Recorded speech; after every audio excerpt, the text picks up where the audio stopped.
Good evening and welcome. Thank you so much for joining me this evening. I want to honor you for taking this time for you and for showing up for yourself.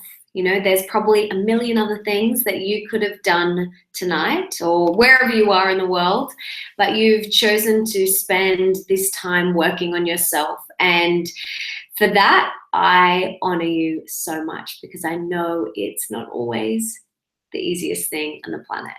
So let's just make sure everything's all rocking and rolling. Give me 2 seconds. I just realized these weren't even plugged in. How funny. Okay, give me a second. They're all good now. Perfect. Pretty funny. Alrighty, guys. Oh, it's so good to see so many people on the call. This is awesome. I'm super pumped. So I like to start all of my events and all of my workshops and masterclasses with a meditation to bring all of our energy together and to just let go of our day. So before we dive into that, if you want to make sure your phone is on silent, make sure the door's closed, you've closed down all of the tabs on your computer. And when you've done that and you're ready, gently close down your eyes. Make sure you're comfortable and your hands can be on your lap or in your on your thighs, whatever feels good for you. And with your eyes closed, let's take in a deep breath in through your nose and slowly exhale out through your nose. Take another deep breath in through your nose and slowly exhale out through your nose. Take another deep inhale through your nose and feel your belly. Really slow down your breathing. Exhale. And now just make sure your entire body is relaxed. You're not holding any tension in your shoulders or your neck or even in your forehead. Make sure your jaw isn't clenched. And really relax your entire body. If there's any areas of tension or tightness, just let that go now. Continue to breathe really deeply and completely. And with each in and exhalation, expand your breath a little bit longer.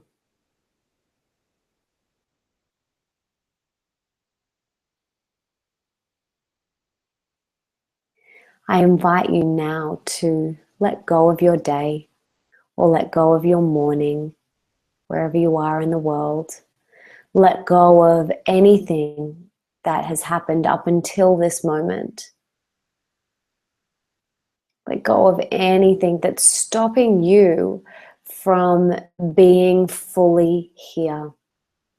If you had to rush to put the kids to bed or get the kids ready for school, just let that go and just allow yourself to fully be here in this moment with me for the next hour. Because there is nowhere else you need to be. You are exactly where you are supposed to be right now. For some divine reason, the universe has guided you to this seat to hear whatever it is that you need to hear tonight, today, wherever you are. So open your heart, open your mind, and you will receive the divine gifts from the universe. When we come with a closed heart or a closed mind, we lock ourselves off from receiving what it is that we need to receive. And in order for you to have a full, rich, real experience, we need to let go of our expectations, open our heart, open our mind, and show up fully.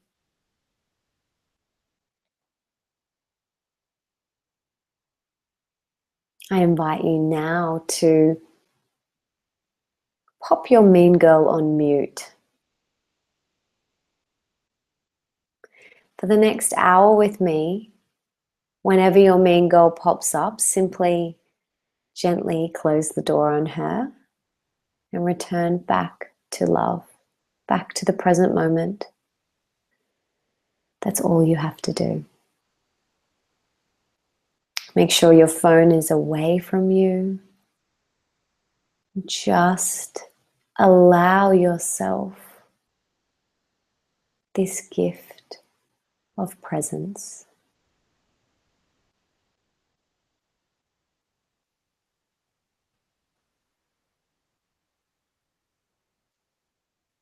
Take a deep inhale, fill your belly up. Hold the breath at the top, and on the exhale, I want you to sigh it out. Great. Inhale one more time. Breathe it up. Breathe, breathe. Hold the breath at the top, and on the exhale, sigh it out. Beautiful. Let go of any mean girl thoughts. Let go of anything that's holding you back. And allow yourself to just be here.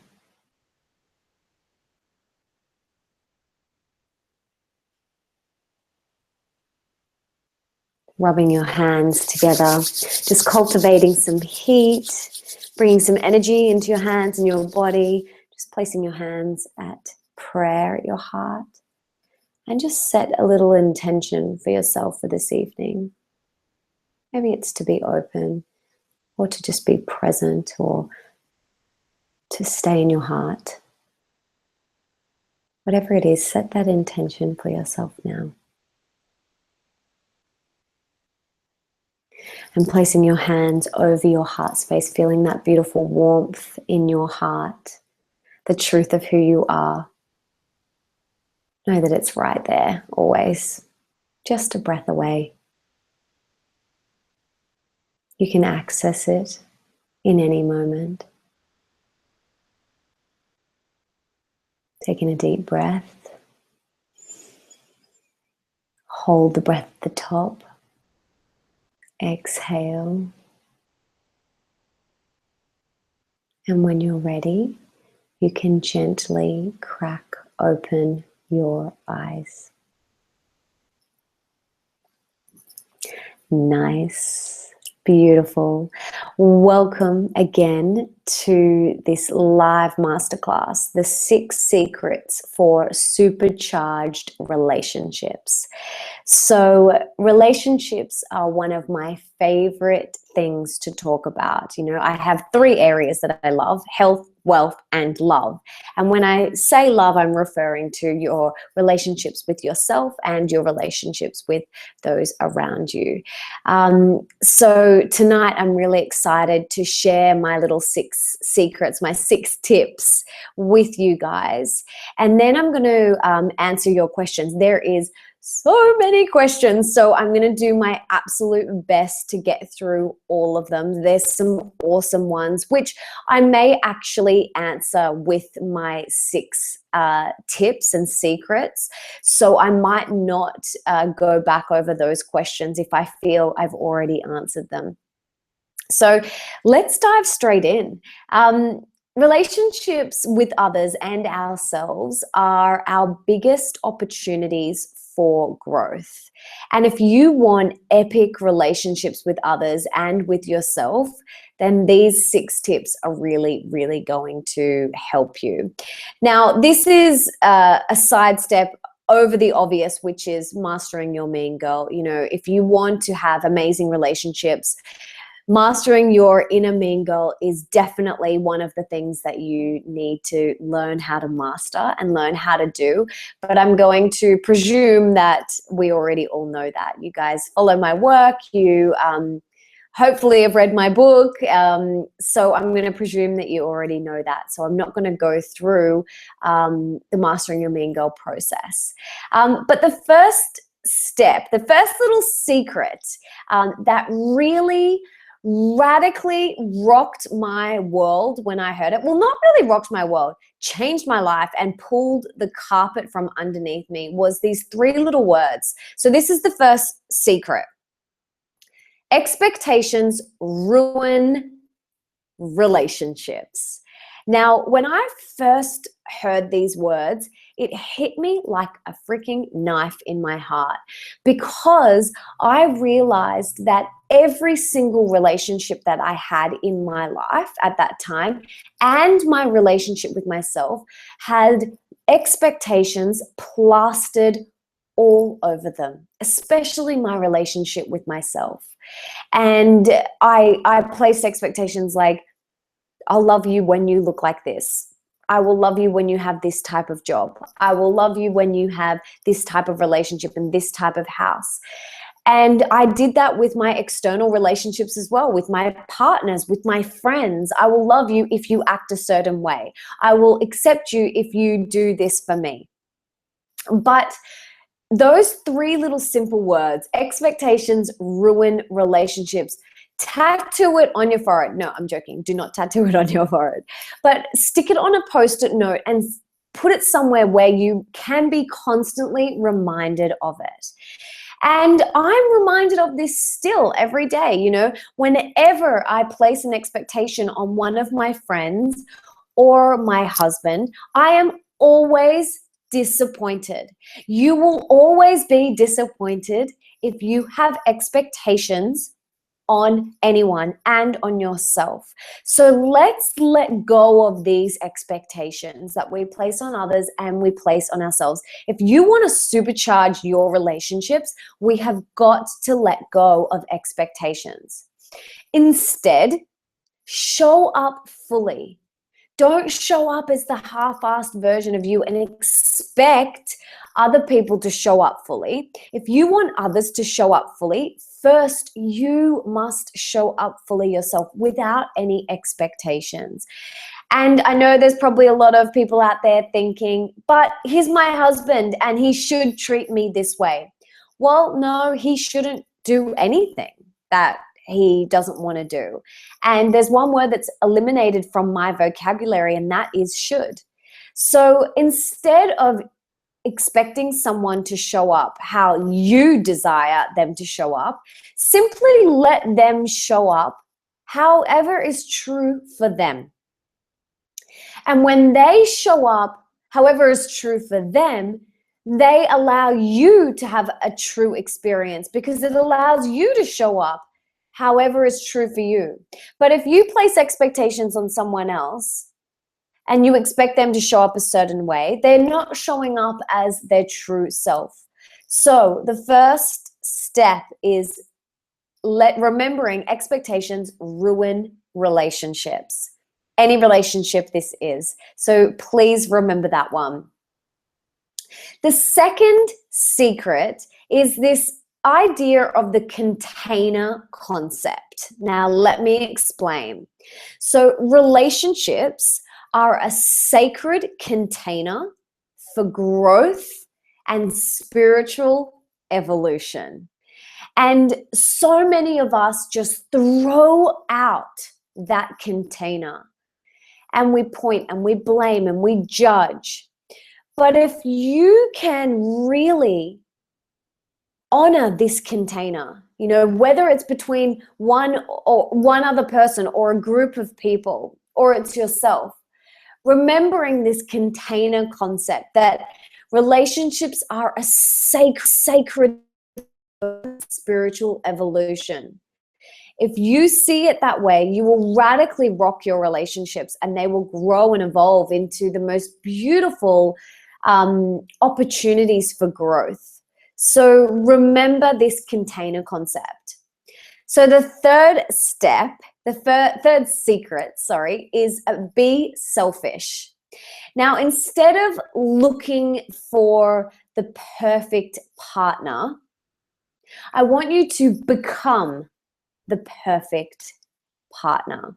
And when I say perfect, I mean you're perfect, not what society has deemed as perfection. Prince Charming riding in on his horse, whatever. What is your definition of a perfect relationship? And I'm very cautious to even use this word perfect. So being selfish is about becoming the partner, or becoming the friend, or becoming the daughter, or becoming the sister, or becoming the boss that you want. Be the example and treat others the way you desire to be treated. Don't expect people to treat you like a queen if you're treating yourself like crap. So being selfish is about filling yourself up first. It's about flexing your self-love muscle. For everyone who's read my work, who's read Mastering Your Mean Girl, done my programs, you will know that I'm a massive advocate for flexing your self-love muscle every single day, not just once every fortnight. It's something that needs to be practiced, like going to the gym. We have to flex our self-love muscle every single day. And this is how you become selfish. And it's not selfish in a negative way. It's just about becoming the person that you want to attract into your life. And whether that's romantically or with your soul sisters, it doesn't matter. Be the person that you want to attract into your life in every area. Be the boss that you would want to be. Be this type of friend that you would want to be. Be the partner that you want to be. And fill yourself up first. Flex your own self-love muscle first. Because when you do, you show up to the world as the best version of you. But if you're constantly people-pleasing and putting everyone else before you, that is the quickest way to ruin all of your relationships. Instead, fill yourself up first so that you can show up to everyone else as the best version of yourself. Then you allow both you and the other person to have a full, real experience and not a tainted one, because you're both there, full, whole, complete. A relationship is about two whole and complete people coming together and sharing their completeness. It's not about filling voids within each other. That is a quick way to unhappy land. It's about two whole and complete beings coming together. You don't need each other. It's about sharing your completeness. I always say my husband is the gluten-free sparkles on my already delicious sugar-free, gluten-free, dairy-free vegan cupcake. I'm already freaking amazing on my own. I don't need him. But he is the sparkles on top. He makes, it a little bit more fun. But I don't need him to eat on my own. So really flex your self-love muscle and really practice being selfish. And that is step number 3. Step number 4, secret number 4, is be love.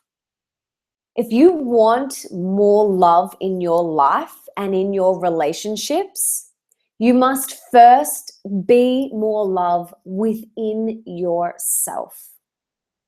If you want more love in your life, if it's, more love in your partnership, or more love with your kids, or more love with your soul sisters, or more love with your team members, your work colleagues, whatever it is, you must first be more love within yourself.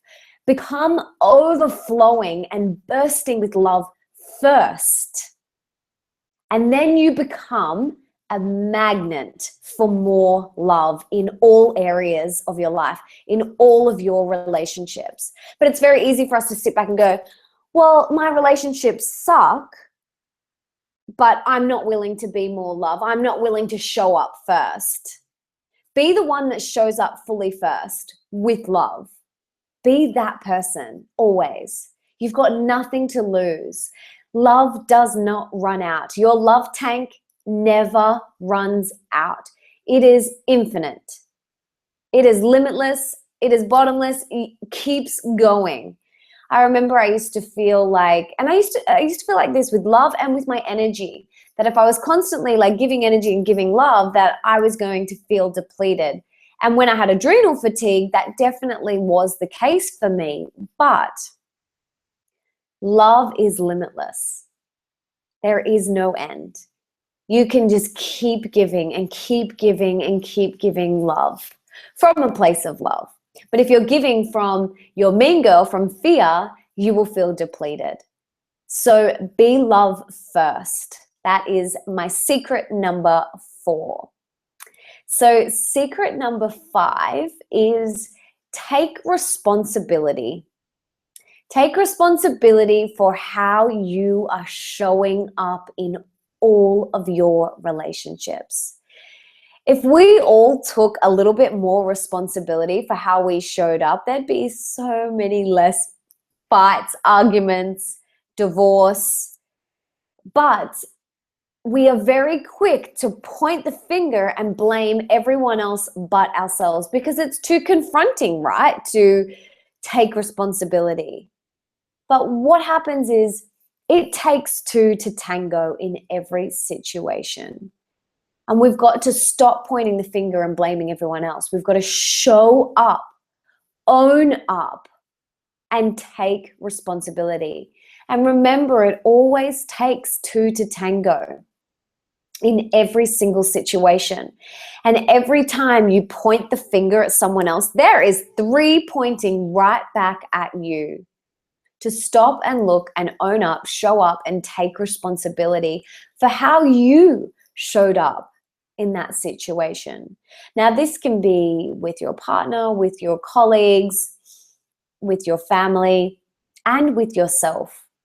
Take responsibility in all of your relationships. If you want your relationships to freaking supercharge and skyrocket, start taking responsibility.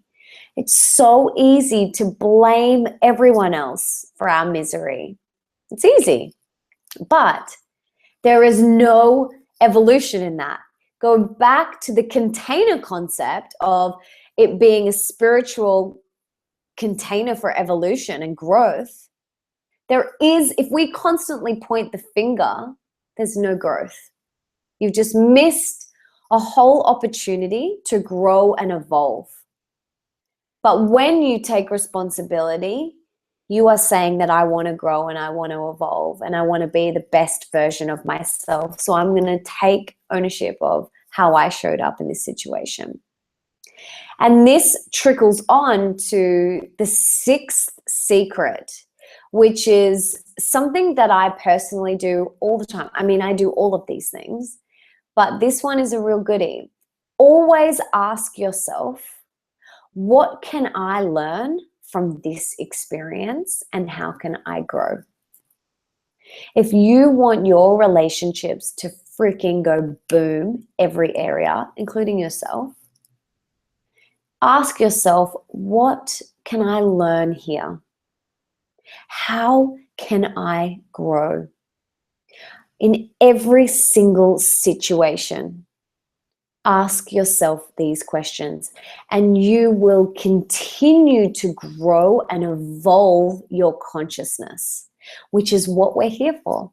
We're here on earth to grow and evolve to our most evolved being.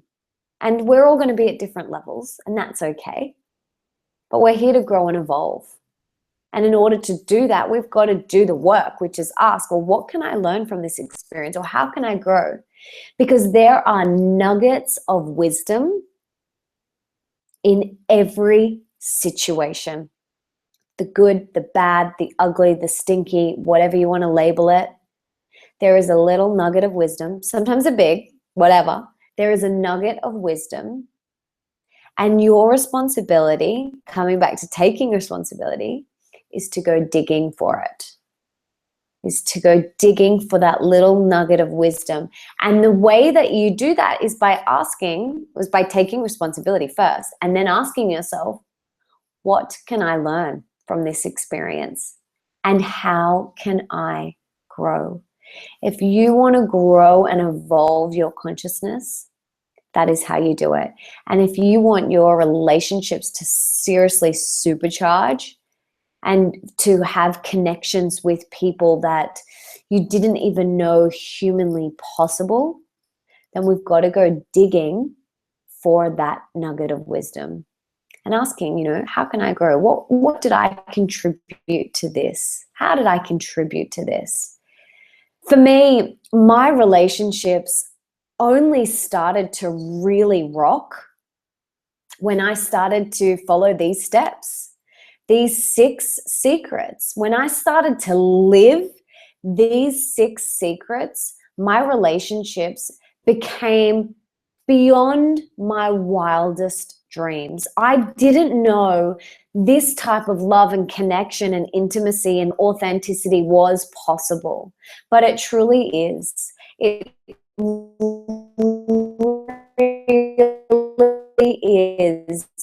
And the way that you live in these secrets all comes back to you first. Every single one of them comes back to you first. And then it trickles out into our other relationships, which is really beautiful. So it's about taking ownership of this within yourself and really diving deep in the work within yourself. There is no quick fix. There is no potion or pill or quick answer. The answer is we've got to do the work ourselves. We came here to grow and evolve. No one can do it for you.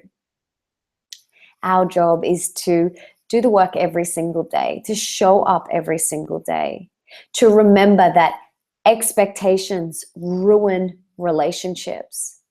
Remember that relationships, the container concept, that relationships are a sacred container for growth and spiritual evolution.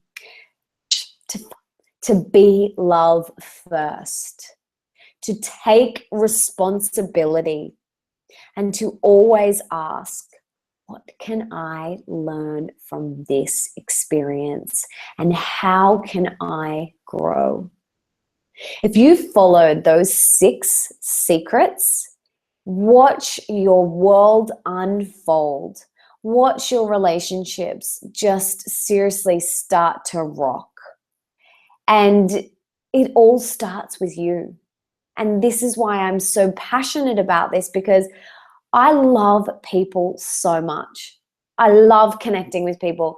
I love having authentic, open conversations. But in order to do that, you have to be met with someone who's also open and conscious and willing to do the work on themselves. And it's so much more fun. It's like so much fun when conscious beings come together and play and chat and have goddess groups and things like that. It's so joyful. And you can experience relationships beyond your wildest dreams when you put these 6 secrets into practice every single day. So I want you guys to, I'm just going to take a sip of water. So there you have it. They're my 6 secrets, and we're going to revisit those at the end of tonight. But I really want to dive into some of the comments because there are so many, and there's so many really good ones too. Oh my goodness. Okay. Okay, there is lots more coming in. Okay, cool. Let's go. Let's do it. Let's do it. I'm going to start at the very top and do it. Okay. Okay, so Bridget, I have started a relationship. Oh, okay. I have a strange relationship with a sibling. And most of the time, I sit in the space of acceptance, meaning I no longer have expectations of our relationship or what I thought a sister should be. However, this acceptance brings sadness rather than love. How can I shift this relationship into a space of love? I can totally hear you and relate. I know exactly how you feel. I have an older sister as well, and we have been through a very similar journey of acceptance and letting go of shoulds and expectations.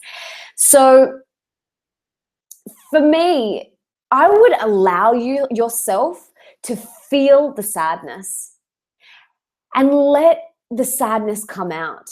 I think with every relationship, it's not about feeling rainbows and butterflies and love all the time.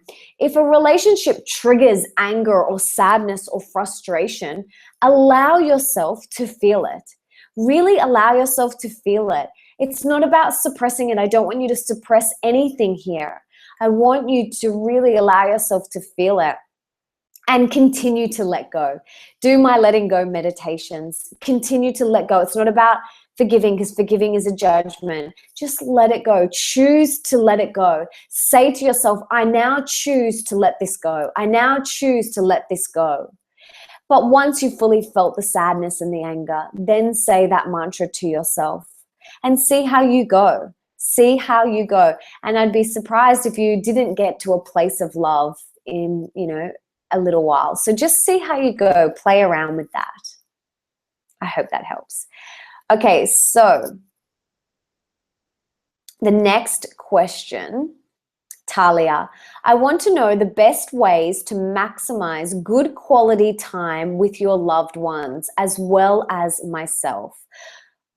Okay, so the best way to maximize good quality time with anyone else is to be fully present. That is the answer. So it's not about being with someone, like being at a dinner party or your partner and being on social media. That's not good quality time. Good quality time is about being fully present with that person in the moment. That is how you will squeeze the most juice out of your time with that person. And same with yourself. To give, this is why I do self-love Sundays, self-care Sundays, sorry. And why I flex my self-love muscle every single day is because, and in those times when I do, I just have time for me. And sometimes it's only a 20-minute meditation or a 10-minute bath, but I be fully present with myself. That is the best way that you will squeeze the most juice out of your time, really maximize your time and really supercharge your relationships. So I hope that helps. Okay, so the next question from Girl says, hey, Melissa, my question is, how do you deal with neediness and loneliness creeping up when it is genuinely occurring? So she has a long distance relationship where you only speak and message each other every few days. I've worked on my self-love muscle and have bouts of loneliness and want during the days when we don't speak. I know that this is not just a mind issue, but rather that I'm genuinely not feeling fulfilled. I hope it makes sense. Thank you so much for all that you do. So again, this comes back to Bridget's question about sadness. When the loneliness and neediness comes up for you, feel it. Really feel it. Allow yourself to fully feel it. Don't try and suppress it with social media. Don't try and push it down. Don't try and suppress it with ice cream. Allow yourself to feel it and then sit in it. Go digging for it. What is that for you? Maybe journal about it and allow yourself to feel it. And then you come back to it and you go, I can let this go now and return back to love. Because ultimately, love is your truth. Love is the truth of who you are. It is at the core of your essence. Loneliness isn't the truth of who you are. Neediness isn't the truth of who you are. But those feelings are there. So we've got to feel them and then let them go, and then allow yourself to return back to your truth, which is love. So I hope that helps. Cheryl's question is, I've been in a long-term relationship for 5 years. We are very committed to each other. My partner has been working abroad and is self-employed.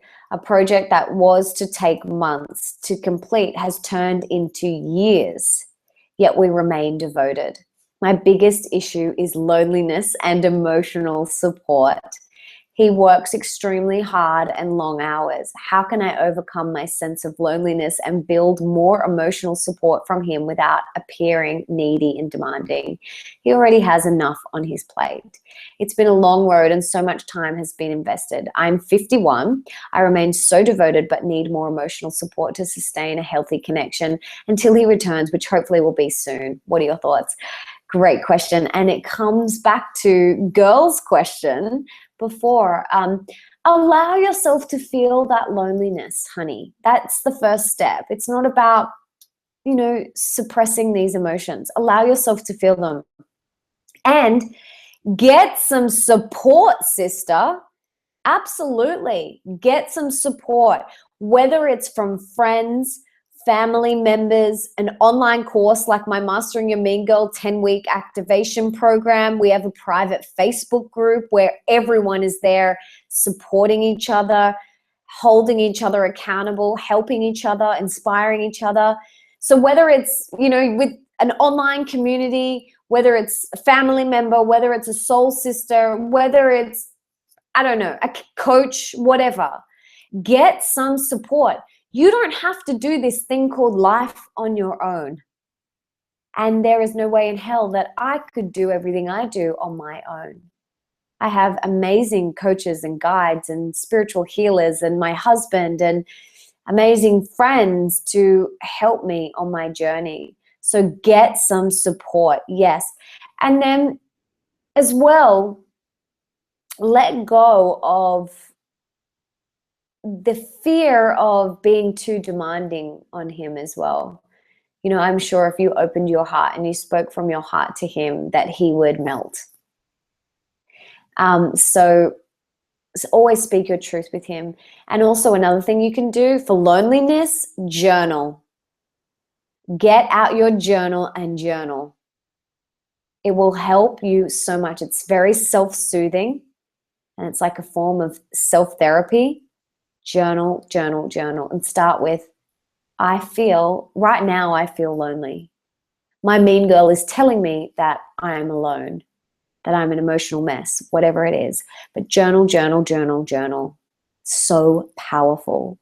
So powerful. It gets you out of your head. It's really powerful, and into feeling. Always start your journal entries with I feel, not I am, because you are not your feelings. So always start with I feel. Lauren's question is, in today's busy life in today's busy life, filling all the roles that we women do in our relationships, career, and finding time for ourselves, what do you do routinely each week to prioritize time for yourself and Nick? Great question. So Nick is my beautiful husband, for those of you who don't know. So we don't do things each week. We do things daily to connect. And some days we have more time than others, and that's okay. But we make sure that we connect every single day. And sometimes that means getting up earlier so we can have a cuddle in bed. Sometimes that means going to bed earlier so we can connect in bed. But every single day, it is a priority for me and him as well. Because if we are the foundation of our house, and if our foundation is not sturdy, then the whole house falls apart. Nothing works. Nothing works. It's like a mess. A bomb has gone off. So in order for my work and my life to run smoothly, and same for him, we have to be strong and sturdy. So we connect every single day. And of course, that's not always the case when we're physically not in the same city or country, but we touch base, via a phone call or a text, or I feel him in my meditation and I connect with him that way in my meditation, spiritually. So definitely schedule in time for you guys, whether it's getting up earlier, going to bed earlier. We have date night every second Saturday where we go out to dinner. We don't take our phones and we just, have a beautiful evening together. But we share dinner every night together at home. We have things called carpet chats, which is where we sit on the carpet and we have carpet chats, and we just sit there for like 3 hours sometimes and just chat. It's amazing. No phone, no TV, nothing, just us. It's beautiful. So put in some things and some time for you guys. You've got to schedule it in, because if you don't schedule it, it won't happen. That's the truth. It has to be scheduled in every single day, and you both have to kind of know about it, say, let's jump into bed. I'd really love to connect with you tonight. Let's jump into bed at like 8 o'clock and just have some time and have a cup of tea and chat and whatever. So definitely put that in your calendar. It's essential. Hope that helps, Lauren. Okay. So Kate, she is from Boston and she's up at 5 a.m. to watch this. You are freaking amazing, Kate. I love you. Your dedication is unbelievable. You're amazing. So my question is, what advice would you give my fiance and I as we begin to plan our wedding? Any particular advice on discussions to have before you get married? Oh yeah, okay. This is a goodie. So the first thing you need to do is read the book by Gary. Oh my goodness, his name is gone from my mind. It's called What I Wish I Knew Before I Got Married by Gary someone. I can't remember. What I Wish I Knew Before I Got Married. Read that book. It's amazing. The second thing that you can do is go and read my blog posts on how I prepped before I got married. If you type in Melissa Ambrosini wedding, it might come up. If not, I can post it below here in this comment. I can't remember the exact title of it, but I'll post it for you. Read those two things and you'll be sweet. And good luck. Have fun getting married. It's the best. Okay, Sarah. If you are in a relationship with someone that you love and can't leave, as in they are family members, and this person has expectations you can't meet or you don't even know of, that when I fall short of hidden expectations I have placed on me because causes them to get hurt, upset, annoyed, and angry. How do you approach this or teach them of the damage expectations can have on relationships without blaming or attacking? Okay, so the first thing is you can't teach anyone who doesn't want to be taught. So forget about trying to teach them that expectations ruin relationships, because they don't want to hear it. The best thing that you can do is just be the living, breathing, walking, talking example of expectations ruin relationships, and stop placing expectations on yourself. Stop placing expectations on them. And maybe it'll trickle out, and maybe it won't, but that's okay because you have no expectations. But just be the example of what you wish. Let go of your expectations. I hope that helps. Okay, so Amanda, I'm just going through these as quick as I can. Amanda says, I know a fair few people, but don't know how to take it beyond that first coffee or hangout. How do you move from just knowing people to having beautiful soul sisters? This is a really nice question. I guess for me, it's about being super authentic. And you're not going to connect with every single person on the planet. There's going to be people that you connect more with, and it'll be like, whoa, oh my God, how have we not met before? And, you know, it feels like a soul connection, like a soul sister. Like when I first met my husband, I was like, I know you. Like I've been with you in past lives. I know you deeply on a soul level. And I feel like that with some people that I've met as well. Some friends, I feel like I've definitely known them in past lives. I've known them for years. It's just effortless. So if you want to take it to the next level, do everything, do all of those 6 secrets. Do all of those. Be the example, fill yourself up. Be the person that you want to be around. And be the most authentic you. And let go of your expectations, but take yourself through those 6 secrets and show up as your beautiful self. Alrighty, Laura. I've always only had 1 or 2 really good friends, and they haven't been the best of friends, to be honest. They bring me down and they're non-supportive. And this year I have realized my soul is really craving authentic connections with women that are going to lift me up and be there for me and have more in common with me. What is the best way to call in authentic, loving relationships into your life? And should I give up on the friendships currently in my life that have been serving me no purpose? Okay, so this is 2 answers to this. The first one is the best way to call in authentic, loving relationships is to do those 6 secrets. Absolutely. Do those 6 secrets. Really live them, breathe them. And should you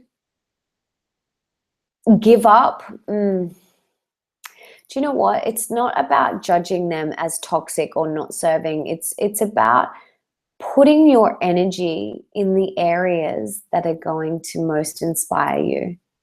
And if that is over this side with these types of people, then go there. And if it's not over this side with those types of people, then don't go there. Put your energy where it most inspires you. I hope that helps. Helen, worthiness is an issue for me. I do your meditations regularly, but something is blocking me from getting right down to my core. I won't give up, but I'm a bit low at the moment and could use a boost of some sort. If you have any ideas, I would appreciate them. I love your inspiration too, Melissa. You are a light for me. Thanks. That's really beautiful. So worthiness is your mean girl's way of keeping you in fear. And you've said, I've loaned out my Mastering Your Mean Girl book and I can't wait to get it back. Get it back and reread the Dial Up Your Worthyometer chapter. Read that chapter. Do the worthiness meditation again every single day. Read that chapter every morning if you have to. But worthiness is your mean girl's way of keeping you in fear. And even check out the Mastering Your Mean Girl 10-week activation program. There's a whole week on worthiness, which you will love. So check that out. In the meantime, let go of your mean girl. Let go of her telling you you're not worthy enough or you're not good enough, because you are. Master your mean girl. You know how to do it. You've read the book, you know, but put it into practice now. Knowing it isn't enough. You have got to practice it every single day in order to make the changes that you want to see. Nothing changes if nothing changes. So if you want to experience the type of growth and evolution that you desire, then you've got to do something different. Does that make sense? I hope so. Hope that helps. Okay.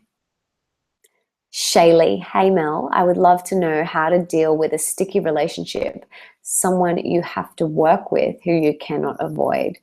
Okay, so I don't think even if I don't think avoiding any relationship is good. I think facing it right in front of you is where we have the most growth. So I would sit with it. What is it bringing up for you? What emotions is it bringing up for you? Journal about it. Speak your truth. Take yourself through those 6 secrets and go from there. Start there and see how that goes. Okay, Brianna, this is a goodie. I would love to receive guidance on managing family relationships, as I have really committed to cleaning up my own side of the street. I find my relationships with immediate family members more at odds than ever. We have such different values and perspectives on things, and I feel like they will never accept my choosing differently than them. How can I manage this without forging my own values of acceptance and love? Okay, so yes, this is a goodie. Family are coming back to the container concept. A lot of us want to avoid our families, but they are our biggest containers of spiritual growth and evolution. And if we look at them and really look at them, there's some amazing nuggets in there, amazing nuggets of wisdom and growth, opportunities for growth. So I am sure that my parents think I'm an absolute Looney Tune. Seriously. They don't believe, I'm sure they don't believe, how I live and how I think is right. I'm sure they have their own perspectives, but you've just got to stay true to you. You've got to stay true to your values. That's all you can do, because every time you deny yourself, you're building resentment within yourself. So you've just got to stay true to you and your desires and your values. That's the only thing we can do. Okay, Bronwyn.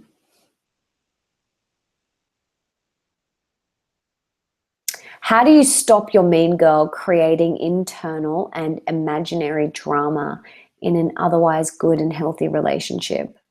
We have known each other for years, but are newly married and first-time parents.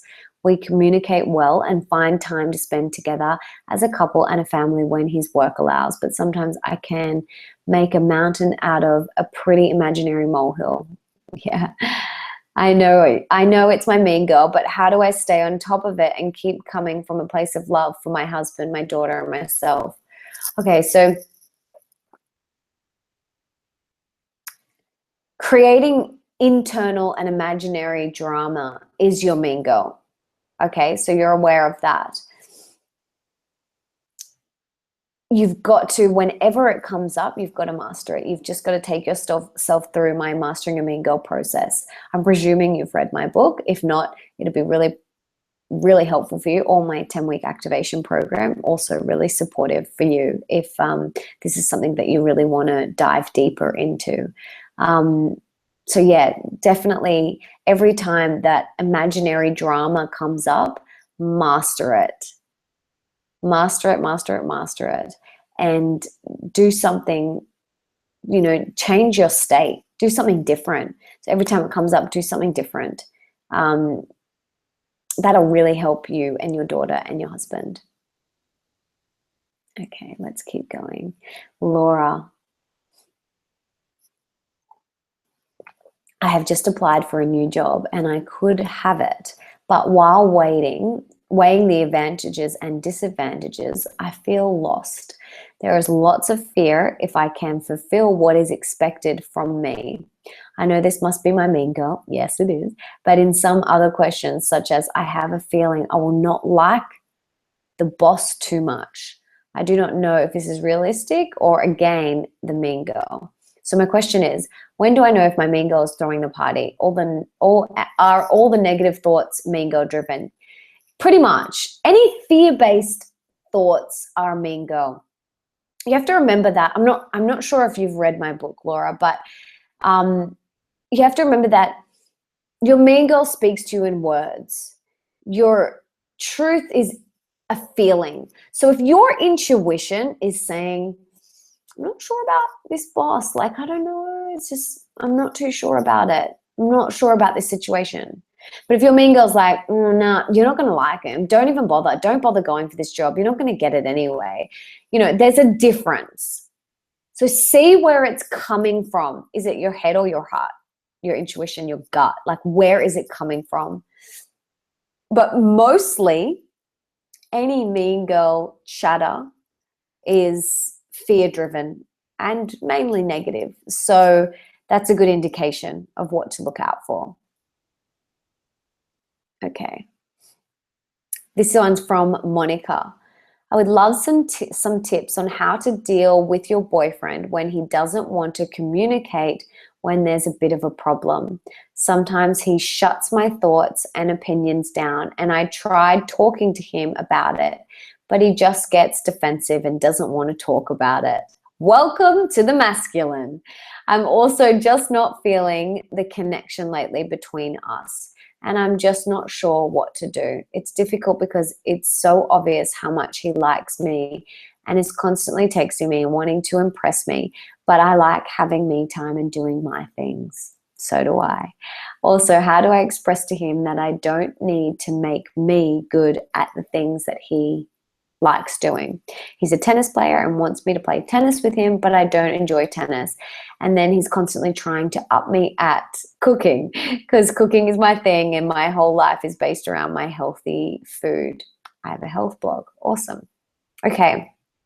So there's a couple of things in here.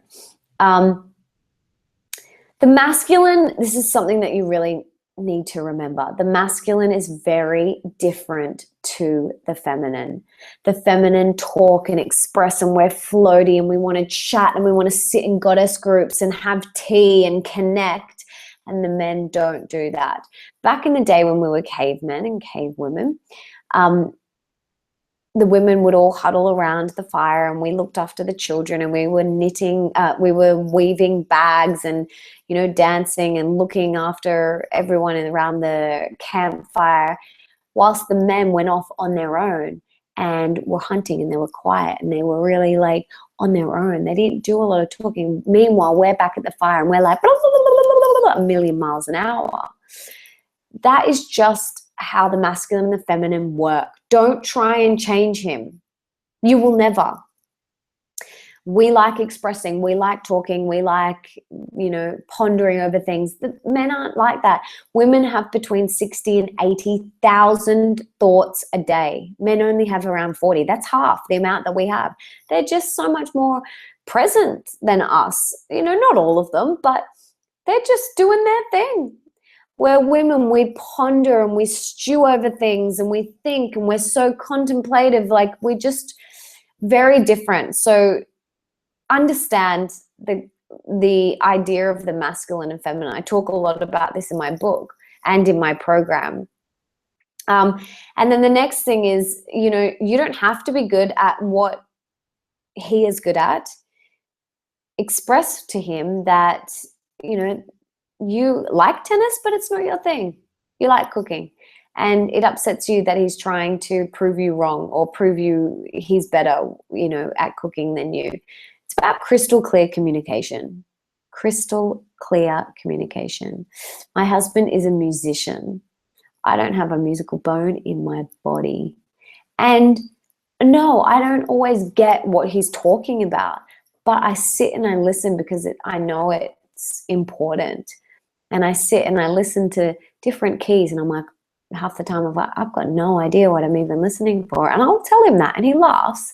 But, you know, it's just about taking interest, but you don't have to go and be the next pro tennis player. Express to him, crystal clear communication is the way forward. Okay, we've got to keep going through these.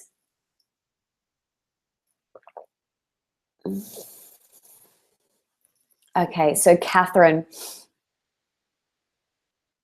Hey Mel, thanks so much for doing this workshop. My question is, what do you do when you have negative, toxic people in your life that you can't cut out? I struggle with my fiance's family, so does he, and some immediate family members are just awful and treat us both badly. What do we do?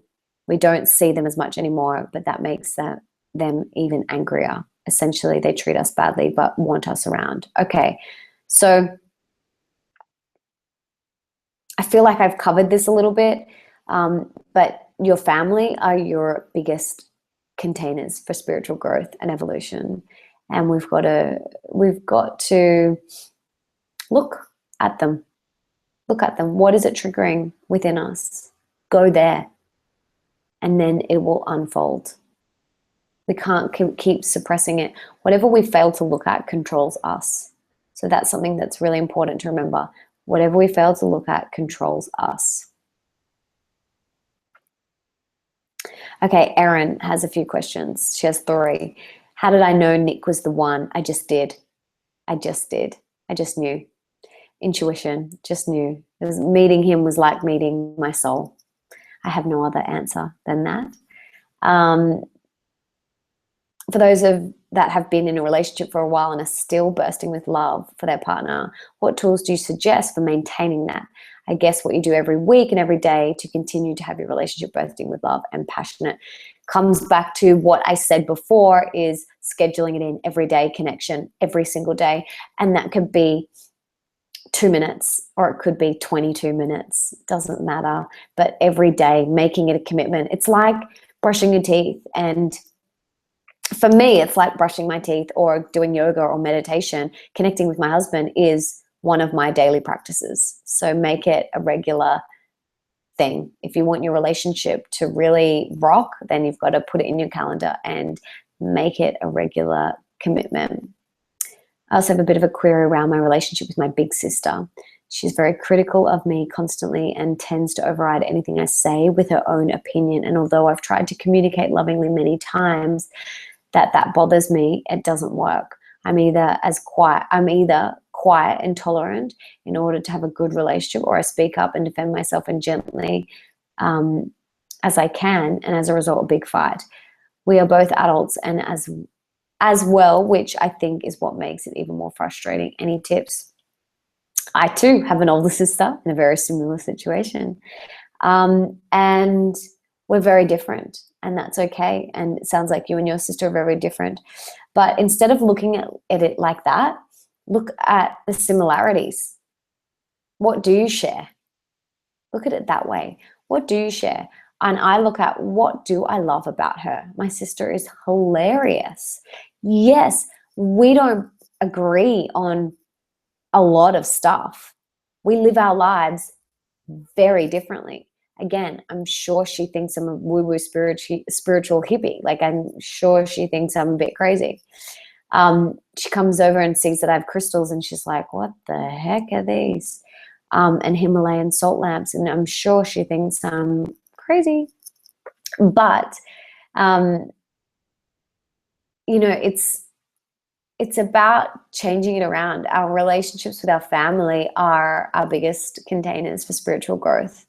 So it's our opportunity to really dive deep, really, really dive deep and grow and evolve. And if you want to grow and evolve, we've got to look at it.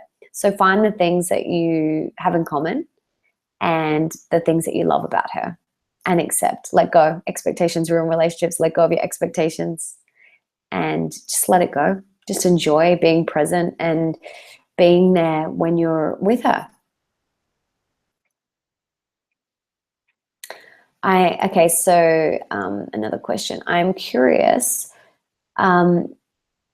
Maze, I think that's how you say your name. I'm so sorry. I'm as curious as to how you love people without letting the fear of losing them, whether they're leaving or dying, not get in the way of having an amazing relationship. Well, we're all leaving. Everyone is leaving at some point. And you can either hold back because of that fear, you can hold back because of that mean girl fear, or you can love with your whole freaking heart and have no regrets.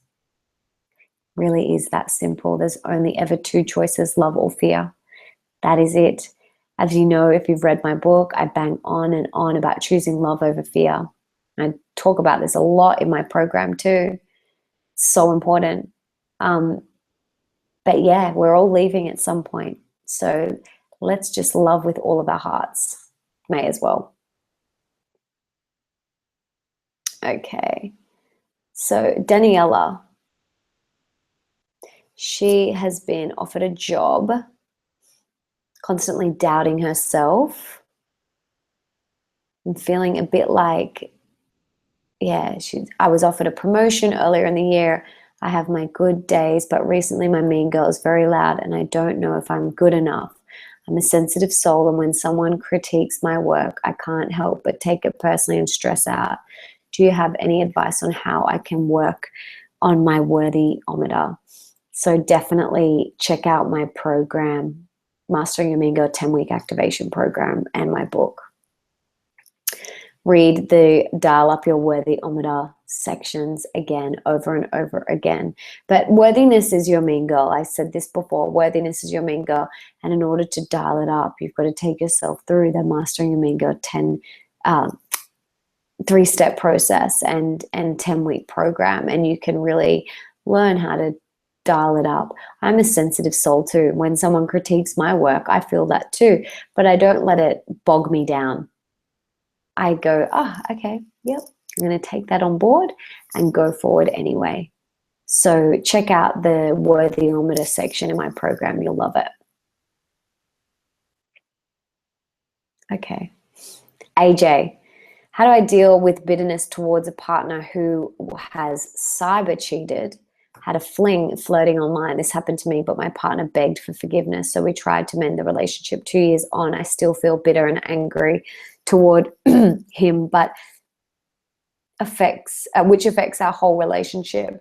But he doesn't want to split up because we have a child together. Well, what do you want? What do you want, AJ? What do you want? Ask yourself that question.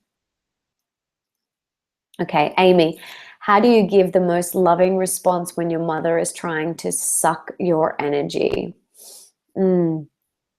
Come from your heart. Speak from your heart. Take a deep breath before you respond. Take a deep breath before you respond, and then respond from that place, not from the heated, heady place. Okay, Alexia. Hey Mel, oh my God, I'm so freaking excited for this webinar. Awesome. I always thought that me and my 2 besties were, best friends. But recently I've realized that when it comes to times of suffering, none of us reach out to each other. Okay. I'm also afraid to speak just about anything because they once told me I have foot and mouth disease. That's a weird thing to say, which really hurt me. So I'm always holding back. What can I do in my situation to supercharge my relationship with my girls? It's about crystal clear communication. Crystal clear communication. Take yourself through those 6 secrets to supercharge relationships and practice crystal clear communication with them from your heart. And I'm sure they'll be so surprised at how you're feeling. Okay, let's keep going.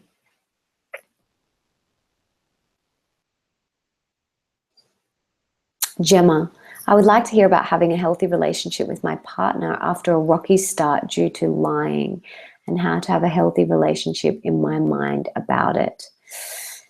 So you have one of two choices here. And Eckhart Tolle says this all the time. You can either accept it and move on, let it go. Accept it, let it go, move on. Or you leave the relationship. There's only ever 2 choices. So what feels true for you, Gemma? What inspires you? And do that. Okay, let's keep going. Okay, I'm just going to refresh the page, guys. Thank you for bearing with me. Goodness. Okay, we got lots more. We got lots more. Heaps more. Okay.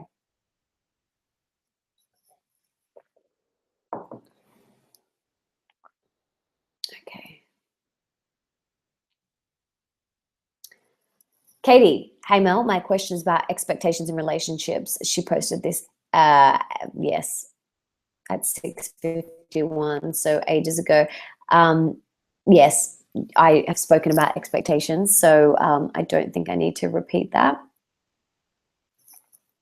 Okay, Pip, hey Mel, I would like to know how to begin a new relationship the right way after moving on from a long-term relationship breakup. I've recently come out of a 5-year relationship, and I'm looking forward to meeting someone else, but I'm terrified at the same time. Okay, So you need to, if you don't heal that pain from that past relationship or whatever happened in that past relationship, you will take it on to the next one. So definitely take yourself through my Mastering Your Ego 10-week activation program and read the book, because it will be so supportive for you. And do my 6 secrets to supercharged relationships. That'll really help. Okay, Kristen, I would like to know how to overcome blaming everyone else, including parents, siblings, and my partner, for everything that's not the way I want it to be in my life, and start to take responsibility myself. I know it's not their fault and I need to take responsibility for the things I'm not happy with, but I always come back to blaming everyone else and I don't know how to stop this behavior. Thank you for your guidance. So the reason why you blame everyone else is because it's easier. It's your mean girl's default setting. But it's time to master your mean girl and take some responsibility. And the way that you do that is by just doing it. Start to own it. Take yourself through those 6 secrets and really own it, and watch how your relationships start to really unfold and grow. It's really beautiful. Okay, Louisa, hi Melissa. How do you choose love over fear without being walked? For example, I want to help dentists, but I feel I'm taken advantage of because I'm kind. I get into situations where I'm doing all these favors for people because dentistry is expensive, but then I realize I'm doing favors for that person's entire extended family. That's funny. I'm sorry I'm laughing, but that is a little bit funny. So are you doing it because you're bursting out of your skin to do it? Or are you doing it because you think you should, because dentistry is expensive? That's a question I would ask myself. Am I doing this because I genuinely want to do it, and because I'm bursting with love and joy and excitement to do it? Or am I doing it because I feel really bad because going to the dentist is really expensive and I should just do it for them? You know, I'd ask myself that question first. Claire, I would love your opinion on how to deal with a partner of a friend who is difficult to get along with. I love my best friend, but I'm noticing with her relationship, she's having to make a lot of sacrifices, which he isn't meeting halfway, nor is he showing appreciation for everything she has had to give up for him. He very much likes things going his way, and my friend doesn't seem to notice or want to notice. I'm trying to encourage her to take care of herself, as she now has to travel 2 hours to work each day so that he can live closer to his work.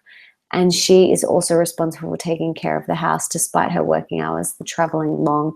It is very difficult not to point these things out to her, as I don't want to cause tension and I want to support her. Is there any way that I can support her and help her see that she is able to stand up for herself more in a relationship? I'm afraid she feels like she won't find someone else if she leaves, if that makes sense. If I was you, Claire, I would sit down with her with a cup of tea and practice crystal clear communication and share all of that from your heart. You'll feel so much better once you get that off your chest. So do that. Okay, Charlotte, I would like to know how you can attract romantic relationships into your life. Take yourself through my 6 secrets. Fanny, I'd like to know how to pick and build a dream team to help you with your mission and purpose in business. Oh, this is a good question. I talk a lot about this in the MA Academy Business Bootcamp. But the best way to pick and build your team, and how I've learned over the years, is by hiring on culture and not so much on CV. Yes, CV is important, but that person that you're hiring needs to, believe in your mission So that's the most important thing that I would look at first. And check out boot camp. You might really like it. Okay. Marion. I would love to know how to deal with my boyfriend's bad moods in the mornings. I either took on his mood, felt angry, or even afraid. Not because anything could happen, but he's very loving and affectionate, but because my mean girl, people-pleasing habits, insecurities would come into full effect. She doubts an insecurity comes up, wondering if there's something wrong. I would definitely practice crystal clear communication with him here, and really share from your heart about how you're feeling. It's all you can do.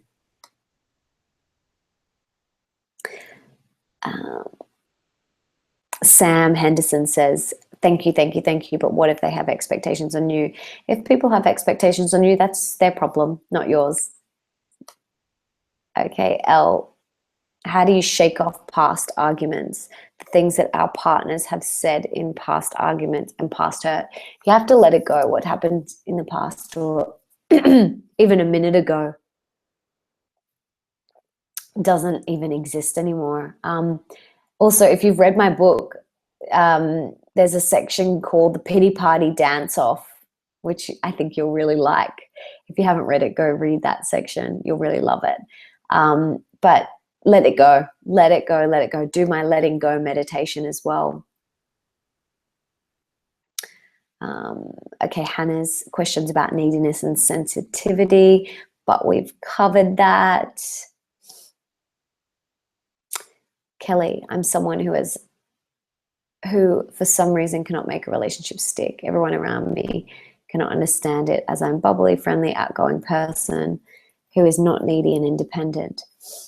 It has got to the point that I get hugely frustrated with it, and no one can give me a reason as to why it keeps happening. Okay, I'm honestly the walking Bridget Jones in a relationship. Oh, that's hilarious. So Kelly, I would stop telling yourself that you can't make relationships stick. So that's a mantra that you're actually repeating to yourself daily, probably thousands of times a day. I can't make a relationship stick. I can't make a relationship stick. So I would change that around and start manifesting what you truly desire. Start with a new mantra, and repeat that on a daily basis instead, and see how you go. Okay, so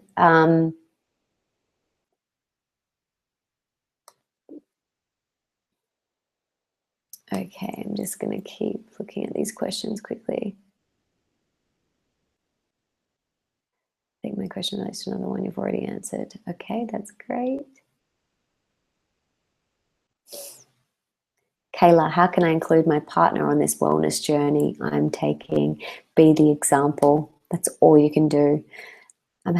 Zoe, I'm having trouble when I feel I give people endless amounts of love, time, and energy, or if I feel that they take advantage of that and they put me down. How can I get past this and know that I'm doing the right thing? As long as you're coming from a place of love, Zoe, you're always doing the right thing. That's all you can ever do.